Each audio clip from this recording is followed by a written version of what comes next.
अस्सलामुअलैकुम। आज मैं आप लोगों के साथ एक और दाल की रेसिपी शेयर कर रही हूँ। आज मैं बना रही हूँ फ्राई चना दाल। इसे आप नान या चपाती के साथ भी सर्व कर सकते हैं और बॉइल्ड राइस के साथ भी सर्व कर सकते हैं। रेसिपी स्टार्ट करने से पहले अगर आपने अब तक मेरे चैनल को सब्सक्राइब नहीं किया तो प्लीज़ सब्सक्राइब कर लीजिए। तो आइए शुरू करते हैं। इस रेसिपी के लिए मैंने 1 पाव चने की दाल ली है, जिसे मैंने आधे घंटे के लिए भिगोकर रख दिया था और अब मैं इसे बॉईल कर रही हूँ। इतना पानी लीजिए जिसमें दाल अच्छी तरह से गल जाए, बट दाल मैश नहीं होनी चाहिए, दाल खड़ी खड़ी रहनी चाहिए।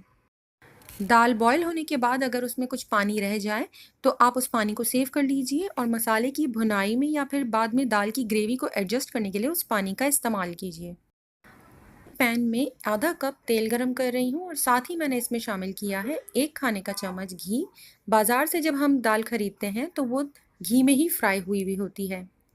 जैसे ही तेल गरम हो जाए इसके अंदर शामिल करें 2 दरमियानी प्याज बारीक चॉप कर कर।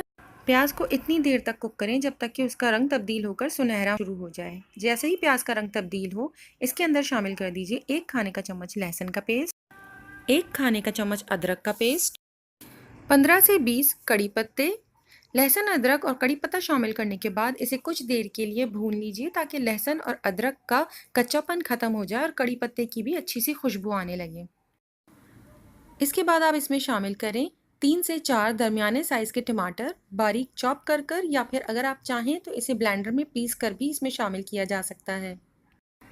साथ ही इसमें शामिल कर दें 1 चाय का चम्मच लाल मिर्च का पाउडर, आधा चाय का चम्मच हल्दी पाउडर, आधा चाय का चम्मच भुना कुटा ज़ीरा, 1 चाय का चम्मच धनिया पाउडर, 1 चाय का चम्मच नमक या हस्बे जायका, 1 चाय का चम्मच कुटी लाल मिर्च। हम चीज़ों को बहुत अच्छी तरह से मिक्स कर लीजिए और इसके बाद आप इसे कवर कर कर इतनी देर के लिए कुक करें जब तक कि टमाटर अच्छी तरह से सॉफ्ट हो जाएं और तेल अलहदा नज़र आने लगे।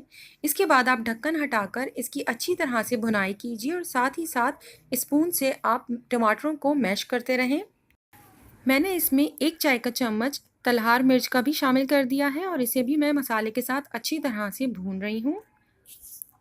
इस स्टेज पर अगर आपको ज़रूरत हो तो थोड़ा थोड़ा पानी शामिल कर कर इसकी अच्छी तरह से भुनाई कर लीजिए। जब मसाला अच्छी तरह से भुन जाए और तेल अलहदा नज़र आने लगे तब आप इसके अंदर बॉईल की हुई दाल शामिल कर दीजिए और इसे अच्छी तरह से मिक्स कर लें। 1 से 2 मिनट दाल को मसाले के साथ भुनने के बाद इसके अंदर आप इतना पानी शामिल करें जितनी आपको ग्रेवी पसंद है।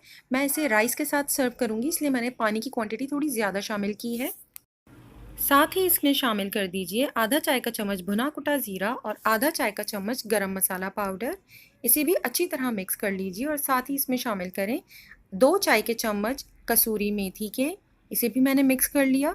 अब मैंने इसमें शामिल किया है 8 छोटी हरी मिर्चें और 2 खाने के चम्मच बारीक कटा हुआ हरा धनिया।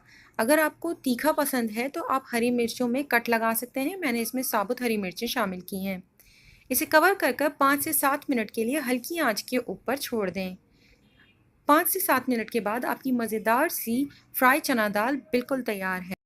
ऊपर से दाल को गार्निश करने के लिए आप बारीक कटे हुए हरे धनिए और बारीक कटी हुई अदरक का इस्तेमाल कर सकते हैं। इसके साथ आप फ्रेश वेजिटेबल सैलेड जिसमें खीरा, गाजर, प्याज, टमाटर और लेमन जूस हो ज़रूर सर्व करें। अचार और पापड़ तो दाल के साथ मस्ट है। अगर आपको ये वीडियो पसंद आए तो प्लीज़ लाइक, शेयर और कमेंट कीजिए और मेरे चैनल को सब्सक्राइब ज़रूर कीजिएगा। अपना और अपनों का बहुत ख्याल रखें। अल्लाह हाफ़िज़।